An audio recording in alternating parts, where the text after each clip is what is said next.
Birthday nga ng aking isang kapatid ngayon at dahil wala daw siyang ipanghahanda sa kanyang kaarawan ngayon. Kaya naman dahil kagustuhan kong maging masaya ang aking kapatid at hindi natin nahayaan na walang mangyari ngayong birthday niya. Naman tara, samahan niyo akong magluto para sa munting handaan ng aking kapatid.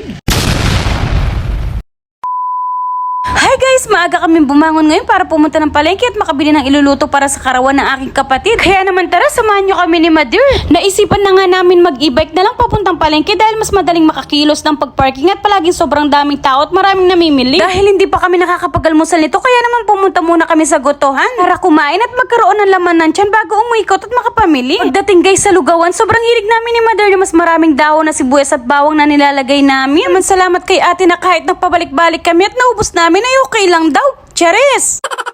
Guys, sa sobrang aga namin umalis sa bahay ni Mother habang kumakain kami ng lugaw dito, napansin ko ang battery ng phone ko ay naghihingalo na dito. Kaya naman hindi ko na nakuha na ng pag-video ko ng pagpalengke namin ni Mother dito. Ang alam ko kasi nakapag-charge ako ng cellphone ko pero yung hindi pala napuno ang battery kundi nakahugot pala.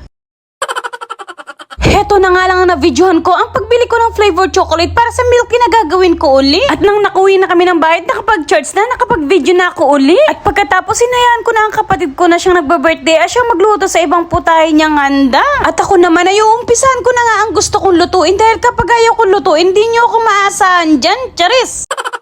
Inuna ko na nga munang isalin itong chocolate flavor ng milk tea nila. Alam nyo ba guys kung bakit sinasabi kong milk tea nila? Dahil hindi talaga kasi ako nakakainom nito. Sila lang talagang mga kasama ko sa bahay dahil kahit bawal ako nito, bibili at bibili pa rin ako para sa kanila. Pagkatapos ko na nga isalin ng chocolate powder at sisimulan ko na nga itong whole chicken na pinukulo nila. Ituturbo ko nga lang ito guys at pagkatapos ang gamit ko ay air fryer. Habang ang nilalagay ko na ang ituturbo ko na chicken at ipiplex ko nga muna itong cake na galing sa dalawa kong ate. Na-gift din nila sa kapatid ko. Ganyan kami guys tuwing may birthday sa amin, kung ano yung kaya at gustong ibibigay sa magbe-birthday sa amin, ay nagbibigayan talaga kami. Dahil alam naman natin na kahit anong meron sa mundo nating kinalalagyan, pamilya, kapatid ang palagi nating inuuna para mabigyan natin. Anyway guys, sinunod ko na nga itong lutuin ng mahablangka na siya naman talaga sa isang gustong gusto kong kainin pagdating sa kakanin. Ang una kong ginagawa ay nilulusaw ko nga muna itong cornstarch sa malamig na tubig para nga ito ay malusaw at hindi magbuo-buo sa pagluluto. At pagkatapos ay sinunod ko na nga itong corn kernel na buksan na ingredients ng ating maha blanca. Kayo guys, mahilig din ba kayo sa maha blanca? Ipapakita ko sa inyo kung paanong proseso kong pagluto nito na hindi ako gumagamit ng gata. Oops, hindi gata itong nilalagay ko ha. Ito nga pala yung nilusaw kong cornstarch kanina. At pagkalagay ko nga ng cornstarch na nilusaw ko sa tubig, sinunod ko na nga ilagay itong corn kernel. At pati na rin ang evaporated milk. At walang hintong mekos-mekos hanggang siya'y lumapot. Ang makaramdam na nga ako ng paglapot, tinuloy-tuloy ko lang ang pagmekos-mekos. And then, heto na ang ilalagay ko na instead gata pero coffee mate ang ilalagay ko sa tuwing magluluto ako ng maha blanca. Hindi ko alam guys kung ako lang bang gumagawa nito o pati rin ba kayo? Instead na gata ang gagamitin pero coffee mate ang aking ginagamit. Comment down nyo nga guys kung nakakapaglagay din ba kayo ng coffee mate sa paggawa ng maha blanca. At ayun na nga, pagkaluto ng maha blanca, isasalin ko na nga ito sa isang square glass food container. Syempre hindi ko na pinatagal-tagal ay ready na ang ating maha blanca.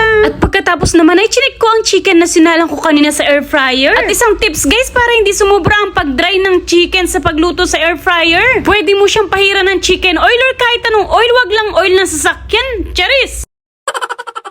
Pero butter nga pala aking pinahid dito, hindi pa nga luto, ay pinasok ko nga muna ito sa air fryer. At ngayon naman ay gagawa naman ako ng chocolate milk tea nila. Para habang hinihintay kong maluto ang chicken na tinuturbo na sobrang tagal lutuin, ay para nakaprepare na ang mga milk tea na iinumin nila. And after 10 years, tapos na ang ating chicken fry.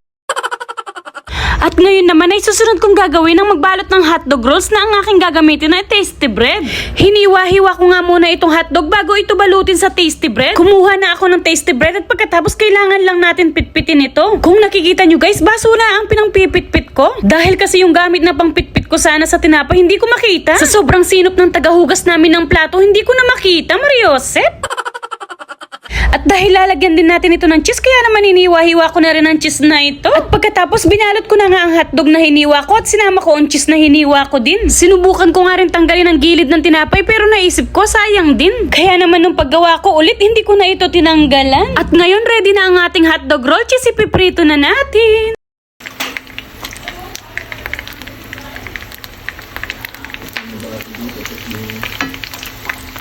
Madalang nga lang kaming kumain ito guys dahil hindi ito advisable sa palagi ang menu ko dahil sa pagprito pa lang ay sobrang makasipsip siya ng mantika. Kaya sobrang makolesterol ito kaya kung minsan lang naman kakain at pag may handaan lang okay lang yan. Nang makaluto na nga ako, pinrepare ko na nga itong milk tea din nila para pag may gustong kumuha ay kukuha na lang sila. Kunting handaan nga lang ito guys na para ibigay gift para sa kapatid ko kaya naman hindi na rin ako nag-invite. Kapatid ko na lang ang mag-i-invite sa mga bisita niya at kami-kami lang din magpapamilya. Kaya naman pagkatapos kong naiayos itong iilang naluto ko at tinawag ko na ang kapatid ko para mapicturan muna. Totoo lang guys, ayaw bumangon ng kapatid ko dahil alam niya wala daw handa pero kahit papaano ay may nagawa ko ngayong birthday niya. Kaya naman kahit mapagod sa pagluluto at simpleng handaan ay makitaan ko naging masaya ang aking kapatid ay sobrang saya ko na.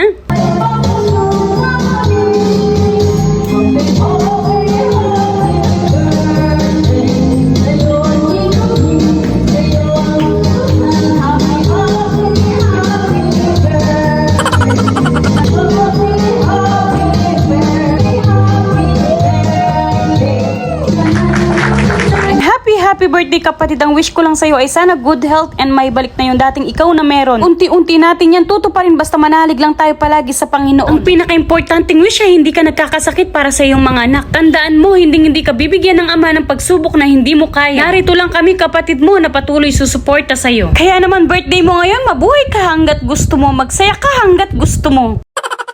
Puputulin ko na ang video na ito guys. See you next vlog!